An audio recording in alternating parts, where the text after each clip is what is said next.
estaba la intención de hablar acerca de la ansiedad.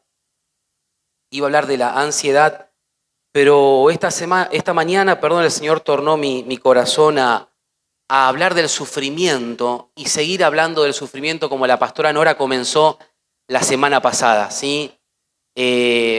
Todos sufrimos a lo largo de la vida, en mayor o menor medida, pero de alguna manera el Espíritu Santo me indicaba el seguir hablando del sufrimiento del cristiano, Así que te pido que pongas toda tu atención, por favor, en esto. El sufrimiento implica una parte importante de la vida cristiana, porque miren, si Jesús necesitó ser enseñado a través del sufrimiento, ¿cuánto más nosotros? Yo voy a compartir algunos principios que creo que van a ser más que necesario registrarlos, anotarlos, grabarlos en tu corazón, en donde quieras registrarlo, porque nos van a servir para el tiempo que viene por delante, para esta semana que comienza. El capítulo 1, voy a hablar de Primera de Pedro, ¿no? En el capítulo 1, no es el texto que voy a citar, pero el capítulo 1 comienza hablando Pedro a un grupo de cristianos exiliados, ¿sí? Exiliados que por ser cristianos estaban padeciendo persecución y tuvieron que dejar sus hogares, tuvieron que correr de sus familias y ser expatriados por causa de Cristo. Y entonces, en medio de la aflicción, de la persecución y de no entender el sufrimiento, Pedro les escribe para afirmarlos. Pedro, el que estuvo con Jesús, Pedro, el que caminó sobre las aguas, Pedro, el que negó a Jesús y fue restituido, Pedro, el que echó la red nuevamente en lo profundo y experimentó el milagro, la pesca milagrosa. Este Pedro es el que le escribe a cristianos que están siendo esparcidos a causa de la persecución. Y él le va a escribir a hablarles acerca del sufrimiento. No, a menudo no es nuestra primera pregunta, ¿no? Cuando nosotros nos encontramos en el sufrimiento o sufrimos, una de nuestras primeras preguntas tiene que ver, sobre todo con aquellos sufrimientos que no entendemos, es ¿por qué, Señor? ¿Por qué me pasa esto? ¿Por qué estoy atravesando esto? ¿Por qué lo permitís? Y siendo honesto, es una pregunta comprensible en principio. Pero si nos dejamos guiar por Pedro en este momento, vamos a entender que hay una respuesta a esta pregunta, una respuesta bíblica a esta pregunta. Así que yo quisiera que podamos leer ahí en la Nueva Versión Internacional, me gusta como lo dice, Primera de Pedro 4, versículo 12 al 19, en la Nueva Versión Internacional. Primera de Pedro 4, versículo 12 al 19. Vamos a leer lo que le dice Pedro a este grupo de cristianos perseguidos. Queridos hermanos, no se extrañen del fuego de la prueba que están soportando, como si fuera algo insólito. Al contrario, alégrense de tener parte en los sufrimientos de Cristo, para que también sea inmensa su alegría cuando se revele la gloria de Cristo. Dichosos ustedes si los insultan por causa del nombre de Cristo, porque el glorioso Espíritu de Dios reposa sobre ustedes. ¡Wow! Quiero leer de nuevo el 14. Dichosos ustedes si los insultan por causa del nombre de Cristo, porque el glorioso Espíritu de Dios reposa sobre ustedes. Que ninguno tenga que sufrir por asesino, ladrón, delincuente, ni siquiera por entrometido. No suelten esta palabra entrometido. Pero si alguien sufre por ser cristiano, que no se avergüence, sino que alabe a Dios por llevar el nombre de Cristo. Porque es tiempo de que el juicio comience por la familia de Dios. Y si comienza por nosotros, ¿cómo será el fin de los que se rebelan contra el Evangelio de Dios? Si el justo a duras penas se salva, ¿cómo quedarán el impío y el pecador? 19, fundamental. Así pues, los que sufren según la voluntad de Dios, confíen en su fiel Creador y sigan practicando el bien. Y permítanme leerles la versión 60, que lo dice así. Este fue el texto, este versículo fue el texto que me hizo cambiar el mensaje para esta mañana. De modo que los que padecen según la voluntad de Dios, encomienden sus almas al fiel Creador y hagan el bien. El primer punto que quiero compartirte es que Sufrir como cristianos es parte de la voluntad de Dios. Sufrir como cristianos es parte de la voluntad de Dios. Y esta es una de las cosas que probablemente más nos sea difícil de entender acerca del sufrimiento. Incluso si lo reconocemos en nuestras mentes, nos es difícil recordarlo cuando llegan las pruebas, porque yo te lo voy a decir hoy, pero cuando llegue la prueba vos vas a tener que asirte de esta verdad que hoy estás recibiendo para vivirla, porque nos es difícil registrarlo de manera consciente y permanente.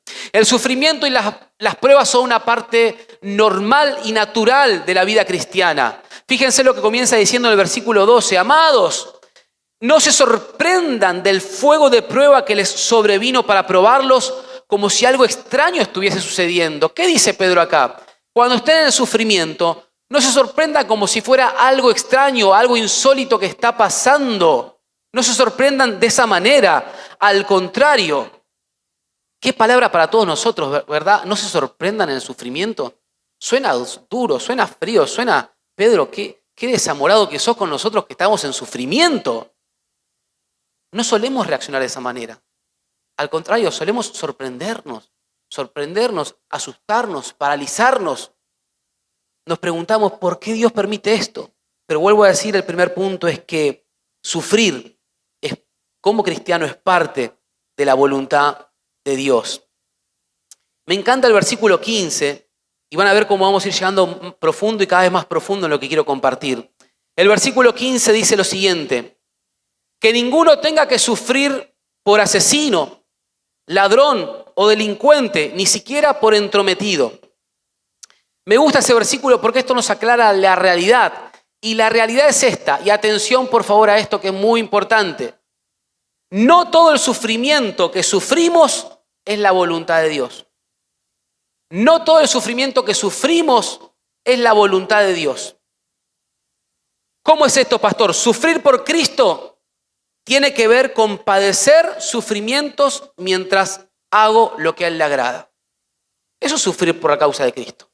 Es padecer mientras estoy intentando agradarle, mientras estoy intentando vivir para Él, mientras estoy intentando seguir sus pisadas. El sufrimiento que llegue en ese momento es sufrir por Cristo. Es el sufrimiento que viene mientras soy ciudadano como Él me pide. Es el sufrimiento que aparece mientras intento ser un empleado como Él me pide. Es el sufrimiento que aparece mientras soy esposo como Él me pide, mientras soy estudiante como Él me pide, mientras soy papá como Él me pide. Es el sufrimiento que sacude nuestra realidad mientras soy siervo de Dios e intento ser siervo de Dios como Él lo pide. Todo el sufrimiento que caiga ahí es sufrir por causa de Cristo, es sufrir como cristiano. Sufrir por Cristo es el padecimiento que aparece mientras intento agradarlo. Y esto es importante para que nosotros podamos discernir y separar de dónde y de qué fuente llega el sufrimiento. Sufrir por Cristo es el padecimiento que aparece mientras intento agradarlo. Pero hay otro tipo de sufrimiento, dice Pedro, que es consecuencia de mis actos. Entonces, en este tipo de sufrimiento, iglesia, puedo sufrir por falta de fe, puedo sufrir por ignorancia, por falta de conocimiento, puedo sufrir por causa del pecado. Por falta de fe, por falta de conocimiento o por pecado. Y esto trae, ¿qué cosa? Consecuencia. Esto trae sufrimiento. Puedo sufrir por falta de fe, puedo sufrir por falta de conocimiento, puedo sufrir por pecado. Por falta de fe, por ejemplo, porque me cuesta creer en el amor grande de Dios sobre mi vida. Y como me cuesta creer en el amor de Dios, soy presa del temor. Y el temor trae consigo ¿qué? Castigo. Entonces fíjense que por no tener fe suficiente en el amor de Dios y no ser gobernado por ese amor, soy gobernado por el temor. Y la palabra de Dios dice que el temor trae consigo castigo, padecimiento, sufrimiento. Ahí vemos un ejemplo cómo por falta de fe sufro. Pero también por ignorancia. Porque recuerden que por falta de conocimiento el pueblo perece, el pueblo se desvía. El pueblo se extravía por falta de conocimiento. Por falta de conocimiento ignoré las maquinaciones del diablo. Fíjense lo que Pablo habla. Dice, pues no ignoramos las maquinaciones del diablo, las estratagemas, sus estrategias, pero por falta de entendimiento y conocimiento, ignoré las maquinaciones del diablo y fui blanco fácil para su ataque. Y entonces sufro. ¿Es claro esto hasta acá? ¿Sí? Falta de fe, falta de conocimiento, acarrea sufrimiento. Yo me acuerdo que era chiquito, pero cuando digo chiquito, bien chiquito, y pensando en la falta de conocimiento o en el ignorar ciertas cosas. Vivíamos en Lanús, en un barrio de departamentos, monoblocks. Vivíamos en el tercer piso, unas torres de planta baja y 3 pisos, y unas tías mías vivían en el primer piso. Era chiquito, pero chiquito. Y siempre salíamos a jugar, a hacer líos con los amigos del barrio. Mamá nos gritaba por el balcón, vengan acá, bájense de ahí, todo lo que como niño pudimos haber hecho. Pero me acuerdo que un día crecieron ahí en el pasto cerca de la planta baja unos hongos. ¿Alguna vez vieron en el pasto crecer hongos? Sí. Ya, exactamente. Y no fui que lo agarré, no sé qué, estaba jugando con el hongo para acá. No va que una tía mía, ya el Señor ministró sanidad interior en esta área de mi vida que les voy a comentar, tía, te amo. No va que una tía mía me ve con el hongo y quiso jugar conmigo y me dice, ¿tocaste el hongo? Sí, le digo, no. Sí, no. Sí, no. Sí, ya empecé a sufrir porque me dice, no, Lea, era como pi, picata, estaba por ahí. No, Lea, ¿no sabes lo que pasa cuando tocas ese hongo? A la persona que toca ese hongo le quedan 24 horas de vida. La tía. A partir de ahí, mi mediodía y mi tarde fue una melancolía. Escuchá. Me senté en el balcón del tercer piso, chiquito. Miraba pasar a los chicos jugando y decía, será la última vez que los voy a jugar. La última vez. En ese tiempo estaba Cebollita, me acuerdo, la serie de Cebollita, ¿no? Hay una canción de Los Amigos de Cebollita que a mí en ese momento me ministraba el corazón porque decía, no los voy a ver más, los amigos. Y todo. Entonces decía, bueno, será la última cena con papá y mamá. Mi hermano pasaba por la habitación, miraba todo, caminaba. En mi cabeza estaban las últimas 24 horas de mi vida. En las últimas 24 horas de mi vida. Y pasó que en ese tránsito de melancolía, nostalgia, dolor y despedida de este mundo terrenal y sufriente, unos amigos nos invitan a jugar. Ahí al playón del estacionamiento, al barrio, bueno. Nos fuimos a jugar. Jugamos al fútbol, chivamos todo, volvimos, nos bañamos, comimos, quedé refundido a la mañana siguiente, el colegio, llego al mediodía a casa, estoy comiendo, miro el reloj. Pasaron las 24 horas, digo. Estoy comiendo y empiezo a hacer esto. Mi mamá me ve que estoy haciendo así, no entiende nada. ¿Qué pasa, Lean? Estoy vivo. Le digo, estoy vivo, ma. Mi mamá se dio vuelta y siguió revolviendo el puré, ¿viste? Una cosa así como, estoy vivo, ma. ¿Qué habrá visto en la tele? ¿Habrá pensado, por qué te cuento esto? Tuve que perdonar a mi tía, renunciar a toda cosa en mi corazón, a todo espíritu de hongo maligno y cuestión. Bueno, perdonamos a la tía, no. ¿Por qué te quiero decir esto? Que por falta de conocimiento, sufrí innecesariamente. En Cristo hay un tipo de sufrimiento necesario y un tipo de sufrimiento innecesario. Mayormente en la vida pasamos más tiempo sufriendo por lo innecesario que por lo necesario. Y mucho de eso se debe a la falta de fe, a la falta de entendimiento y al pecado. ¿El pecado por qué? Porque la paga del pecado es muerte, no solo en la eternidad, sino trae castigo y muerte en el tránsito terrenal, porque por causa de esa mentira, ahora estás viviendo estas consecuencias. Por causa de ese ocultar, ahora estás atravesando esta ansiedad de no saber si en algún momento te van a descubrir. ¿Ven cómo la falta de fe, la falta de entendimiento y el pecado trae sufrimiento?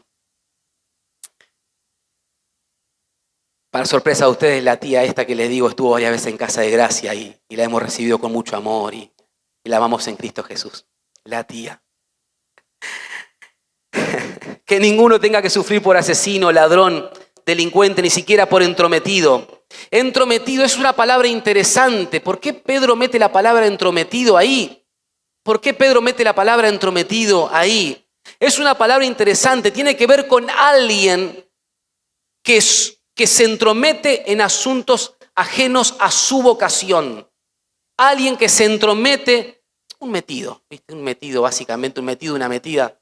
Yo sé que en esta iglesia no pasan esas cosas, pero un metido, una metida, ¿viste? Una palabra tan singular que es la única vez que se usa en el Nuevo Testamento. Y la trae Pedro. El entrometido, la imagen que Pedro usa para hablar del entrometido es la de un obispo de asuntos ajenos. Un obispo de asuntos ajenos. Denota a esas personas entrometidas, engreídas, que creen poder arreglar todo y que con todo lo que se cruzan están bajo su jurisdicción personal. Quiere saber y dirigir lo que hace el hijo, la hija, que sabe lo que tiene que hacer el encargado de la puerta de la iglesia, que sabe lo que tiene que hacer el verdulero de enfrente de la iglesia. Y es más, si tiene la posibilidad, va y le acomoda las frutas en las estanterías al verdulero de enfrente de la iglesia. Esa persona que quiere controlar todo, ese es el entrometido según Pedro. Y según Pedro, el entrometido, el que quiere controlar lo que no le es llamado controlar, sufre y acarrea castigo. Entonces Pedro dice, no sufras por meterte en lo que no tenés que meterte, no sufras por hacer lo que Dios no te pide que hagas, no sufras por cargar algo que Dios te pide que lleves, no seas entrometido, responde a tu jurisdicción, porque si no vas a tener sufrimiento.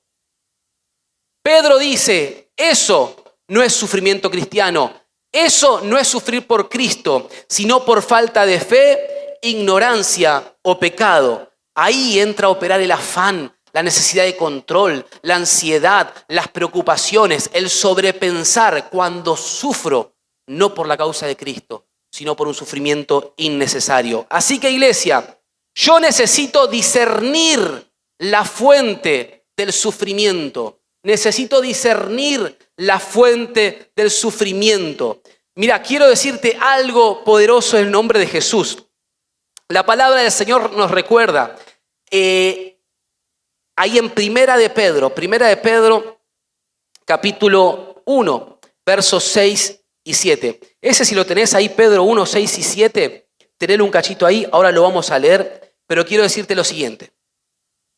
Yo necesito discernir la fuente del sufrimiento. Es decir, ¿sufro por causa de Cristo? ¿Sufro por causa de mi pecado? ¿De mi falta de entendimiento? ¿De mi falta de fe?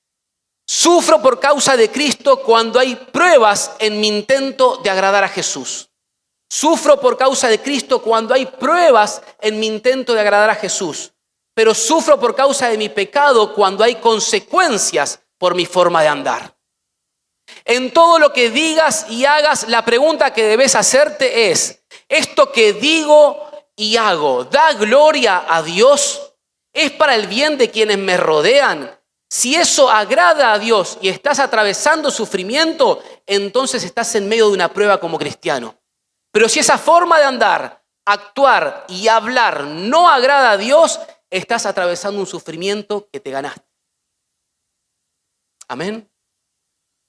Por eso necesito discernir la fuente del sufrimiento. Pero estés sufriendo por causa de Cristo o sufriendo por el error, en ambas estaciones vos y yo podemos levantar los ojos al cielo hoy y citar el Salmo 121 que dice, alzaré mis ojos a los montes, ¿de dónde vendrá mi socorro? Mi socorro viene de Jehová que hizo los cielos y la tierra. No dará tu pie al resbaladero ni se dormirá el que te guarda. He aquí no se adormecerá ni dormirá el que guarda a Israel.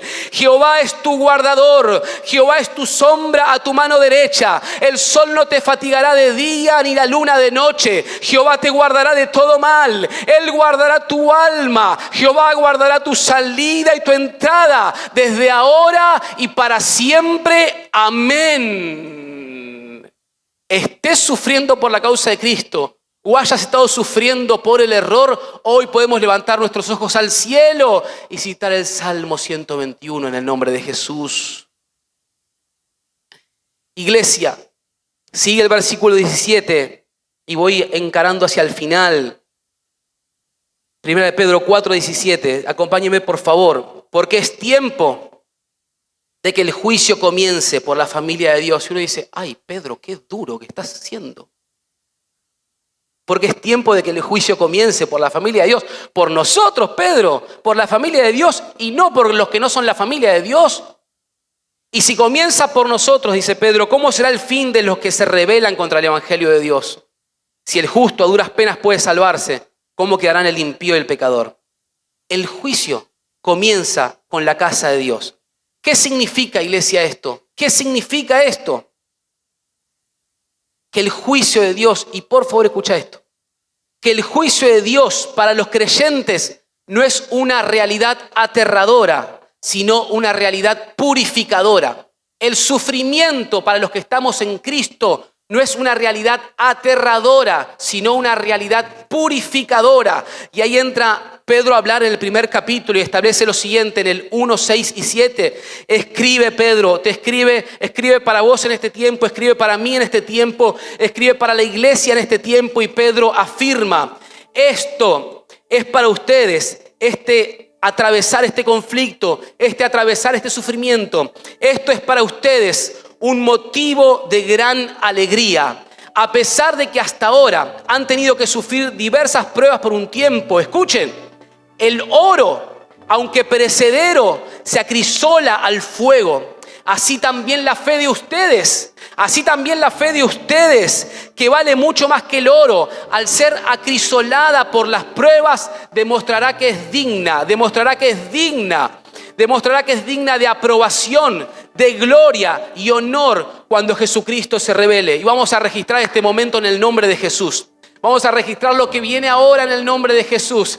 Pedro está diciendo, alégrense porque el oro es puesto a prueba en el fuego, pero ustedes valen mucho más que el oro y su fe, cuando es puesta a prueba en el fuego, después de pasar por el fuego, va a salir demostrando que es digna de aprobación, de gloria y honor cuando Jesucristo se revele. Iglesia, escucha esto. Así comenzó Pedro esta carta y hoy quiero decirte en el nombre de Jesús, permítanme decirlo de esta manera, al experimentar sufrimiento, y lo vamos a experimentar y lo estamos experimentando. Algunos están perdiendo seres queridos, a otros la vida les dará giros inesperados, les dio giros inesperados y repentinos. Podrás ser insultado por tu forma de creerle al Señor, experimentar acoso, rechazo de los familiares, abuso social, trabas, impedimentos, bloqueos, injusticias. Todo esto puedes experimentar, no entender lo que está pasando, no tener idea de cómo seguir, pero podemos saber que hay un propósito detrás del sufrimiento. En el camino de la obediencia, al seguir a Cristo, todo sufrimiento nos hará más y más y más como Él, a su imagen. Sufrir como cristianos nos purifica. Cada prueba en Cristo desata un movimiento en el mundo espiritual, y ese movimiento es que tu fe es sumergida en el crisol, en el fuego más alto, en el fuego más fuerte, y tu vida es fundida con Cristo mismo en el sufrimiento. Es purificada, es limpiada, es bañada de gloria, para que al salir de la prueba estés listo y fuerte para todo lo que viene. ¿Cuántos dicen gloria a Dios a esta palabra? ¡Aleluya! ¡Aleluya! Hermanos, lo que Pedro está diciendo, esta es tu fe y es metida en el fuego y el Señor la tiene ahí y el Señor la tiene ahí en el fuego, y con quien te está fundiendo no es con un metal mientras estás en el fuego de la prueba. Si lo mirás a Él, Él te está fundiendo con Cristo mismo, te está fundiendo con Cristo mismo para que cuando salgas del fuego estés más fuerte y listo para lo que viene y más parecido al Señor Jesús. ¡Wow! Cada vez que atravesás una prueba en Cristo se desata un movimiento en el mundo espiritual. Y ese movimiento es que tu fe está entrando al crisol, al fuego. Este es el pasaje que dio origen a este mensaje. Primera de Pedro 4:19. Y alguien tiene que recibir esto para comenzar su semana parado y caminando en esta verdad. De modo que los que padecen según la voluntad de Dios, como decíamos recién, encomiendan sus almas al fiel Creador. Encomienden sus almas al fiel Creador y hagan el bien. Escucha. Escucha, que es muy importante. Si estás sufriendo, Pedro dice, encomendá tu alma al fiel Creador y haz el bien. Esa palabra encomendar, cuando Pedro dice encomienden, está usando la figura de un amigo que pone en depósito dinero en otro amigo, que le confía en depósito dinero a otro amigo. Pedro, más que nadie, sabe que había que cuidar a quien le dábamos dinero. Porque Pedro estuvo cerca de Judas, ¿se acuerdan? Y ahora él dice, si estás sufriendo, y usa la imagen esta, encomendá tu alma, confía completamente.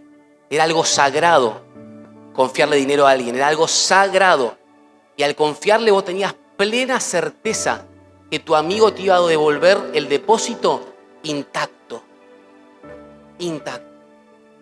Y Pedro dice, entonces, si estás sufriendo hoy, encomendá completamente tu alma al Creador fiel y hacé el bien. Y hacé el bien. Y vamos a registrar esto en el nombre de Jesús. Déjame decirte algo. A lo largo de la historia, nuestro Dios nunca ha sido infiel. Déjame decirte esto también, a pesar de todo lo que nos depara el futuro, nuestro Dios nunca será infiel. Él es digno de nuestra confianza. No importa lo que la vida nos depare, Él es digno de nuestra confianza. En un mundo donde hay muchas cosas que desconocemos, eso es lo único que podemos saber sin lugar a dudas. Dios será fiel. Dios será fiel.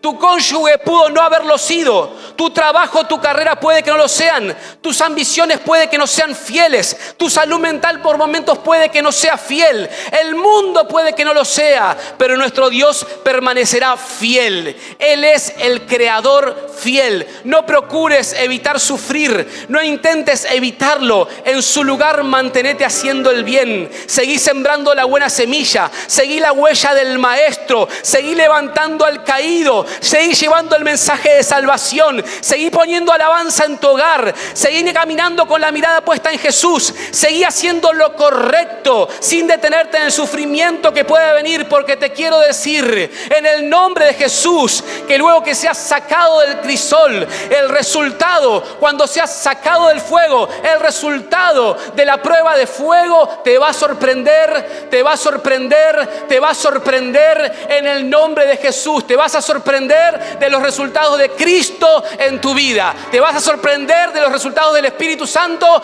en tu vida. Cuando seas sacado del fuego, te vas a sorprender en el nombre de Jesús. ¿Cuántos dicen gloria a Dios en esta mañana? ¿Cuántos aplauden el nombre de Jesús? Te vas a sorprender, te vas a sorprender, te vas a sorprender. Ponete de pie en el nombre de Jesús. Vamos a adorar al Señor, vamos a adorar a Jesús. Vamos a adorar.